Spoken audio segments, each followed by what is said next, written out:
નંદ બાબાના ઘરે બિરાજ્યા ત્યારે એના દર્શન કરવા માટે જ્યારે ભગવાન શિવ આવ્યા એ આશેશ્વર મહાદેવ, અને આ ગોપી બનીને આવ્યા રાસલીલામાં એ ગોપીશ્વર મહાદેવ. આ બેની સ્થાપના થઈ હતી અને એ ભગવાને રાસ રચાયો. મહારાસ છે વાલા ભક્તજનો.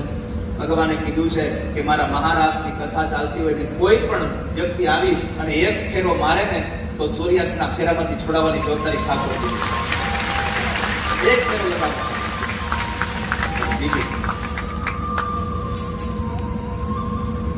ભગવાને એવું નક્કી કર્યું છે કે મારી સામે નાચે એને 2 હાથવાળાની સામે નાચવું પડે એવો સમય નહીં આવવા દો કોઈ દિવસ. એ મારી સામે નાચે